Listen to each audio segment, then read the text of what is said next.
At 24 years old, Marcus Rashford already has 46 caps for England, making his debut against Australia on the 27th of May 2016, a game in which he also scored in. Rashford looked like, for the world, he would be England's best player for years to come and a player for England to build around. However, as we all know, Marcus Rashford is currently out of favour with both club and country, struggling domestically. So I'm going to look at what has happened to Rashford and assess, do England still need him to win the World Cup?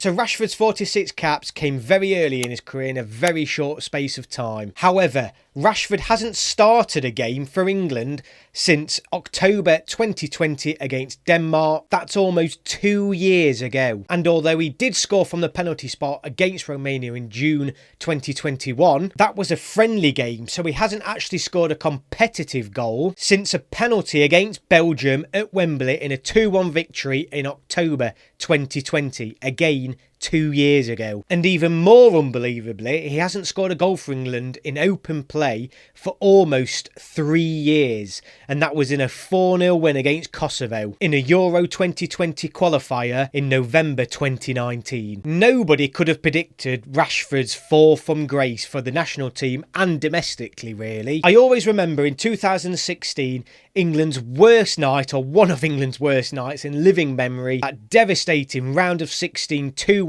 loss to Iceland. Marcus Rashford was brought on in the 86th minute, and he looked for the world like the only England player with any ambition or skill or drive, and it looked like it was the end of the old guard, start of the new, and Rashford was going to be pivotal to that moving forward from that loss. It was his third overall international cap, and he brought a spark to the team that just wasn't there, and many people argued he should have been brought on much earlier in that game. Following that and Southgate's appointment, he did actually play quite regularly for England during the World Cup qualification campaign for the 2018 World Cup. However, by the time the World Cup finals came around in 2018, he had already started to fall out of favour. And if you remember, he only actually started one game at that tournament, with Southgate preferring either Dele Alli, Sterling or Lingard ahead of him. But after the World Cup, Southgate seemed to turn back to Rashford, and we were drawn in the UEFA Nations League against Croatia and Spain, a group which England went on to win, and Rashford played a very, very key role within that. He played in all 4 games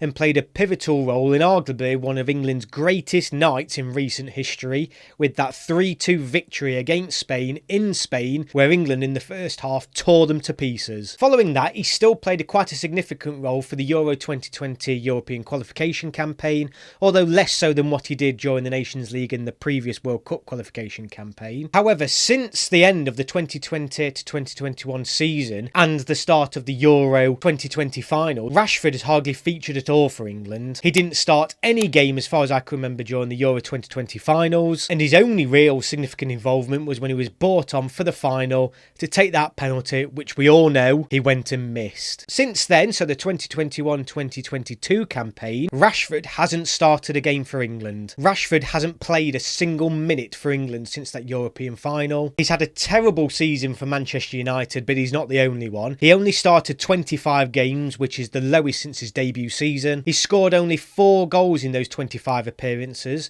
That's his lowest ever return at Manchester United in a domestic season. And all round, he's looked dejected, uninterested, and just half the player he was 3-4 years ago. Now, Rashford has been both praised and criticised for his work off the field. We all know he's famous, and rightly so, for encouraging the government to fund free school meals during school holidays, a campaign that appealed to a lot of people and is done a brilliant amount of work there. So he's certainly been having an impact politically, and some people have said that's either been a distraction to his form or actually a cause of his poor form. I don't buy that, and I think there's much more to it than this. His confidence really is rock bottom, and this has now been going on, as we can see, for actually 2 or 3 years now. As we all know, Manchester United have been swapping managers, having really inconsistent seasons. He's not the only player out of form there. So some of it, or a big part of it, I believe, is going to be down to the way Manchester United have been set up, because it's certainly not him. It's only affected at the club. But Rashford stands out in particular from an England perspective because of his dramatic fall from grace. Like I said, going back to the Iceland game and those qualification campaigns, he looked for the world like he would be England's best player, and for a while he was. Every time he was playing, people were demanding him to start. He really was significant. The same hasn't happened to Maguire. Yes, his form has gone downhill. He's the obvious other standout player at Manchester United whose domestically form has dipped, but he's still playing and playing well for England. Rashford, on the other hand, really is going to struggle at the moment to even get in the squad. The most recent squad, Rashford was actually dropped by Southgate, and he really has a battle on his hands now to see whether he's actually going to make the squad for the World Cup. At just 24 years old, and given his record for England and the amount of games he's played, not so long ago that would have been absolutely unthinkable. It's a dramatic and amazing fall from grace, and it really is such a huge season for Rashford now. His form has to come good. I think this is his last season at Man United if he doesn't perform. But do England still need Marcus Rashford? The obvious answer at the minute actually is no. Where you think Rashford plays on the pitch, England have an abundance of talent, something that wasn't there when he first burst onto the scene. If you look at players like Grealish, Foden, Saka, Sterling, Bowen, Sancho, the list can go on and on and on, and there's lots of players fighting for his position, which puts his place actually within the squad even more at risk. On current form, there is no way Marcus Rashford makes the World Cup squad in November. However, a prime Marcus Rashford, a Rashford on form, playing his best football, I think is one of the first teams within this England squad. The problem is, it's actually been a few years for club and country that anybody's seen it. He's never been a goal scorer, so in that aspect that works against him. You could argue England's biggest weakness is that there is a lack of goals within the wider team outside of Harry Kane and Raheem Sterling, and Marcus Rashford coming back in on form still doesn't necessarily solve that problem.